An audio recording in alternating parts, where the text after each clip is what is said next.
I got not a ghillie suit, but a wetsuit. So I'm like, if I gotta get wet, I gotta get wet. Remember that guy? That's cameraman Matt. He brought a toy to come play with. So this is a Arctic Cat 500. I'm thinking probably 03, 04-ish, somewhere in that area. Don't know. I've used them. I think I actually doesn't one. want to run, doesn't want to start, doesn't want to kick. So we're just gonna have a look at this thing.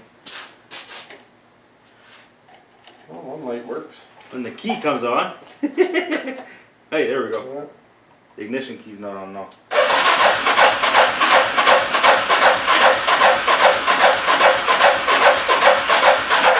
That's what she does. Now you get to play with it. Whee! It's a free. So we come over here and we look. What is this? Oh, there's this hokey crap again. What is all this stuff for? Oh, it hasn't even said that. Well, I guess the first thing you should do is check the fuses, huh? Right. Camera on here. They're okay. Questionable, but they're all there. They're all okay. And check out this one here. So this really isn't the way you check a fuse, but focus, you hunk of shit. There we go. Okay, fuses are all okay. So now we are going to look at spark. Alright, so we kind of went a little crazy here, taking stuff off of here. The wiring is absolutely atrocious. There's stuff like this hanging off of there. Nice toggle switch here. Some pretty gnarly connectors and some wires. And please tell me why you need a cigarette lighter on a machine. And there's this one here. I'm gonna guess this is probably for a fan, but Plug in our stuff speakers. is terrible. Terrible. Like, what the F? Well, this is probably for the fan. Yeah, Matt from Matt's Adventures. Go check him out. This is going to be a collab video. Mayham Adventures. Oh, okay. Not Matt's This, Adventures. I'm guessing this is for the fan. Yeah. That would be for the fan because that goes to that. But, yeah, this is pretty gnarly in here, man. Yuck. Yuck, yuck, yuck. Okay, so spark. Chasing spark. Okay, we've been screwing around this thing for quite a while here. So, we've got this all tore apart. We had a bit of a weird connection going on here in the key. But still, when you turn the key on, it's one-handed here, turn the key on. So we got the ignition light. There's no cover, nothing on that. But we have no lights here. So something is broken somewhere. I pulled the spark plug out. So something is holding something back in this machine. So we got, let's see here, get that up there. So we discovered we do have spark. So when you turn the key on and hit the button here, we got really good spark. So it's not a spark issue. I think it has something to do with all this rat tailing in here. You can see all the red wires and the orange wires and all this stuff. Just it doesn't belong in here. So if I had to guess, there's a bad ground or something somewhere that is preventing something from happening. But yeah. On to the next thing. I think we're going to start snipping wire ties and getting into this wiring. Alright, I think we got it figured out. I think we got it determined down to a gummed up carburetor. We got spark. Let's throw some juice down the throat. Where's my juice? There's my juice. My bottle of juice. Let's put a little bit down inside of here. The juice in the hole. Okay, are you ready, Matt? I'm ready. Fire in the hole. Woo! Sounded pretty good to me. Alright, so now we get to deal with the carburetor. Rotten old thing. Oh, it had some funk coming out of it. Then there's this. It should go all the way up, and it doesn't. Freaking keying. Weird ass stuff. Oh. Yeah, it's got interesting. Alright. Okay, we'll get into that. Okay, so on to the carburetor. So something that I noticed that I don't really like with this carburetor is the slide doesn't go all the way up. very weird. And then the needle, look, see the needle? The needle kind of like floats in there. It's there, it's not. So somebody put this together wrong. Something is not right in this carburetor. And you might look at it and you see, okay, so here is the throttle valve. This is what is connected to your thumb. So this is, it automatically meters the fuel. So when you give her, there's a diaphragm in here. When you give her, the diaphragm gets pulled in. See this hole right here? That'll pull in. So this here is on the engine side. So as it pulls the vacuum in, and when you open this, it pulls vacuum through here, and it also pulls vacuum through here, and it pulls this up.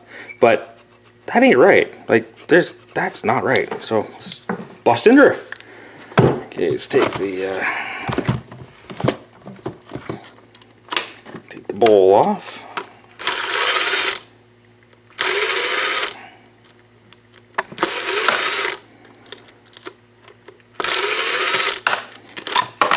Okay, some screws.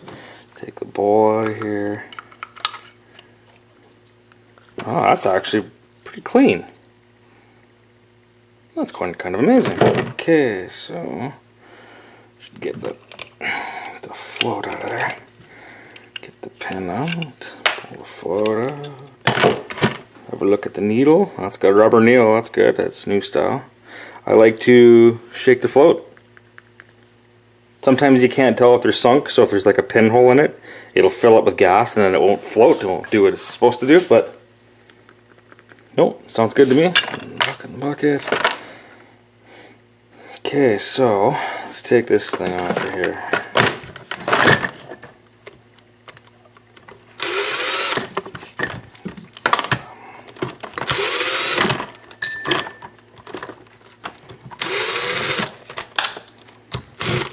What the hell?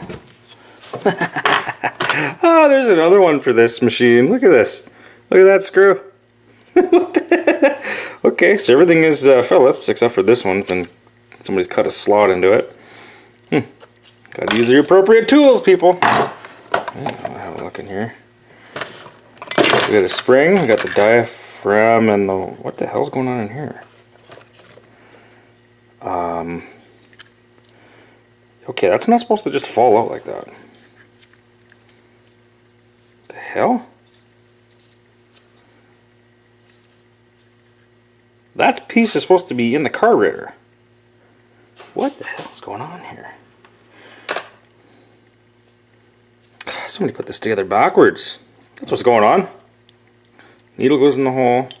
This was in like this. It should go in like that. Get in there. Push that down inside the hole. Ah. Now the needle is locked into place. That's why that needle was floating around in there before. Now the needle is in place.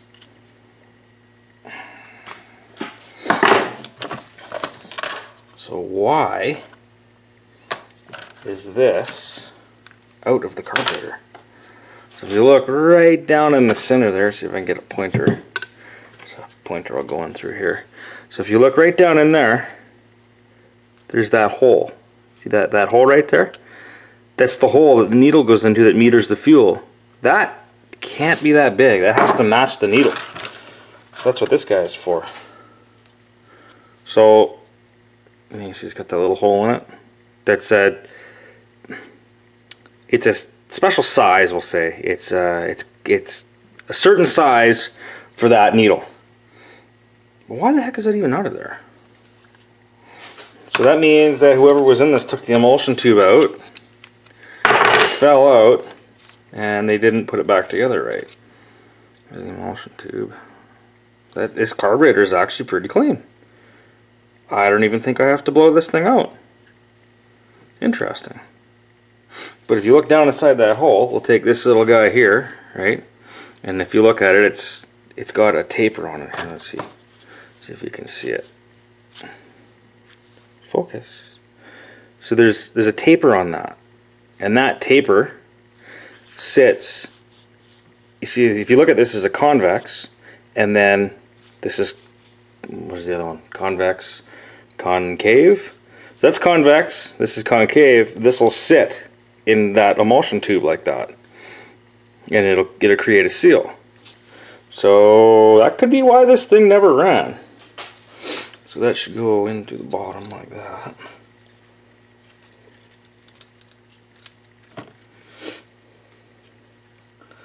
It doesn't want to go in. Ah, there it is. So now you look down the carb, you can see, that's what you should see. You can see it sticking up just ever so slightly. That's what I never saw. The emulsion tube goes back in.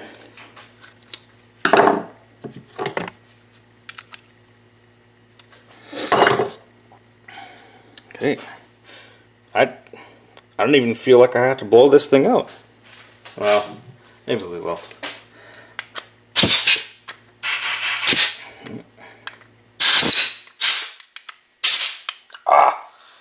Awesome. A little bit of gas has got to be good for you, blown into your side. Ooh.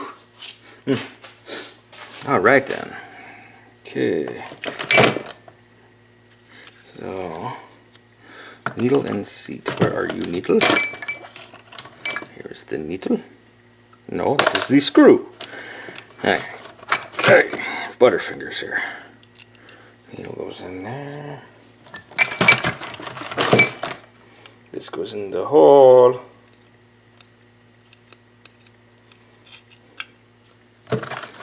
Pin goes in. Now you might ask why there is nothing that holds that pin from floating in there, and why won't it fall out? Well, that's easy because it's designed that way in the bowl. So if you look in the bowl, there's a little shelf right here, and where that hole is, right here for the accelerator pump, that holds that needle in place. So that pin will never ever come out of there. So that goes back on. Yeah, I don't know why you need an accelerator pump on a quad, but it's not even hooked to anything. I have no idea why. I don't think it'll run any different if it's not on there.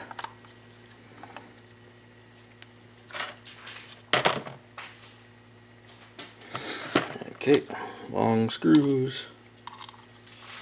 But, you know, this goes with, you know, if you don't know what you're doing, don't get into one of these, because there's multiple tiny little pieces, and if you put the wrong piece in the wrong spot, you are going to be cursing and swearing and yelling at yourself because it'll never run.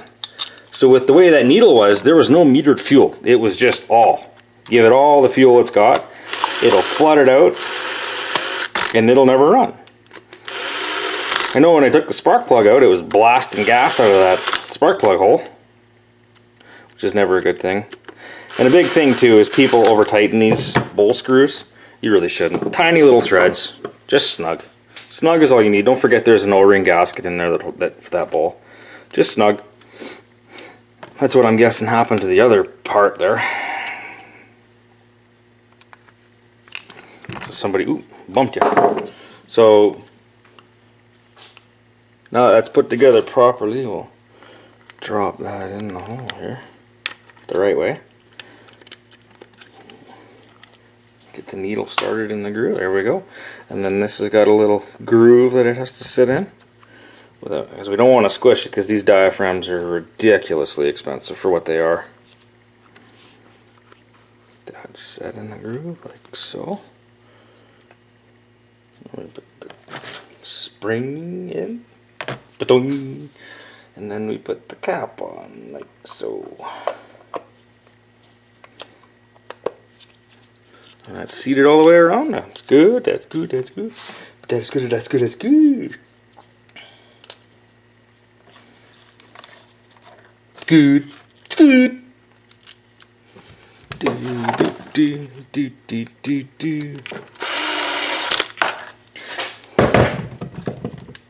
Okay, well, I'm going to put these last few screws in and I'll put it back on the bike and see if I can get it running with the carb on, because the last clip it wasn't running. Okay, it's another day. Cameraman Matt has gone to leave me with this toy. See if I can't get it figured out. So this thing has like just electrical nightmares. Just electrical issues everywhere, and it's got like broken choke, stuff like this. And then I took the back plastic off because it's got this aftermarket crap on here, this fuse box, which Doesn't look too bad. It was kept dry. There's no nasties in there, nothing. And there's this power distribution block right here. Have a look. What do you see right there? Try to zoom in on it. See that right there? That is the main ground from the battery into the power distribution block. That is no good. You can't have stuff like that. So that is why I keep suspecting that this machine had a bad ground, because some things work and some things don't. And looking at a wire diagram, which I'll pull up here on my cellular device. Ooh, so I can figure this out. Button. No, wrong button. On. What the F is going on here? Hang on. I got this figured out. There we go. Okay. So I found a wiring diagram. This is a little small, but this is what I have to work with. Wiring diagram. So you can't even really tell what's what, but the wire colors are correct, and they do run to the same things, we'll say, right? So we got this power distribution block. So what I think happened is the guy that owned this wanted extra stuff. So we've got extra power coming out, right? So we got power coming out, power and ground, and then we come down here. This is a solenoid. This was set up for a plow, and it also had a winch on the front of it.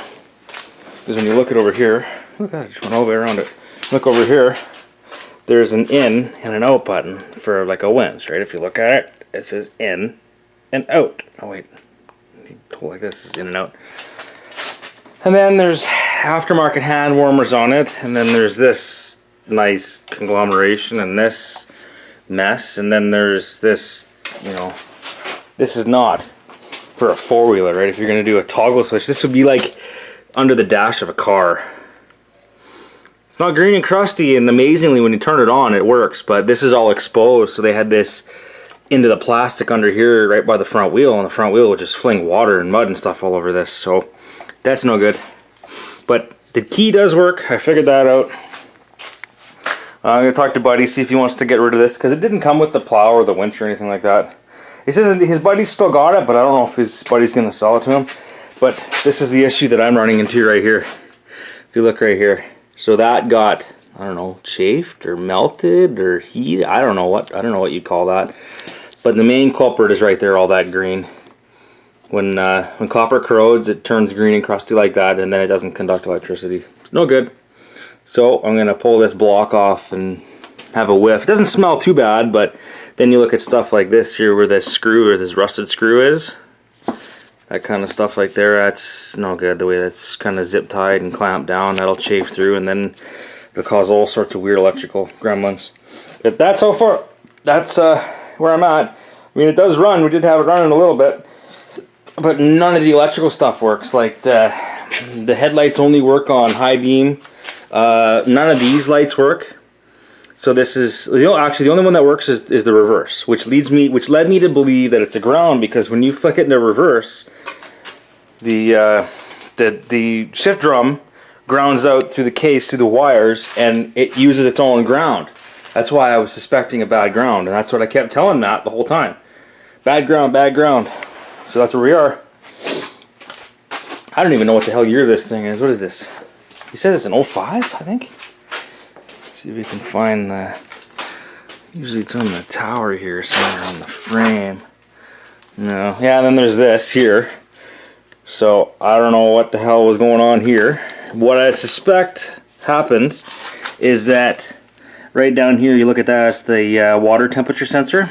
I think that crapped out. So then he wired in his own fan switch, so when it got hot, he could turn the fan on. I don't know why you would even want to consider doing that. And this was in there, and then another one of these switches was in there, exposed. I don't know. It'd be pretty easy, man. All you do is you go to the dealer and you replace that frickin' switch down there, and you're done. Oh, people make me shake my head. But that's where we're at. I'm gonna dive into this wiring because this is pretty nasty. Okay, that's an update. Well, I wanted to make a video of it running after that carb repair and the weird things that were misarranged in that car, but the electrical on this thing is so bad that I can't. So I gotta figure this stuff out first, right? Like the crusties and this, and so like this and this are the main power and ground that come with this machine. This and this and this are for the plow. So just these two should make things work, and they don't. So more work to do. Alright, I got a redneck hooked up. Let's just see if we can get it to run. Still got some serious electrical freaking messes going on. Here goes nothing.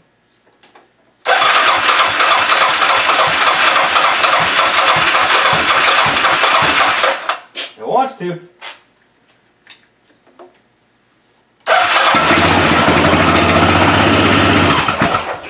Hey, not bad.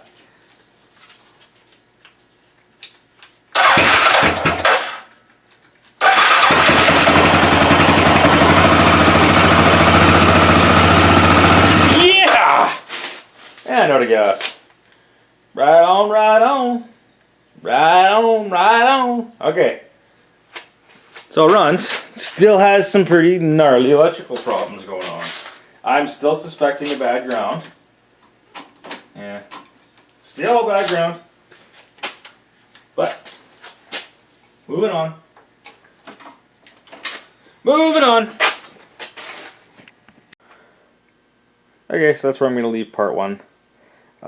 Look for part 2 on Matt's channel there.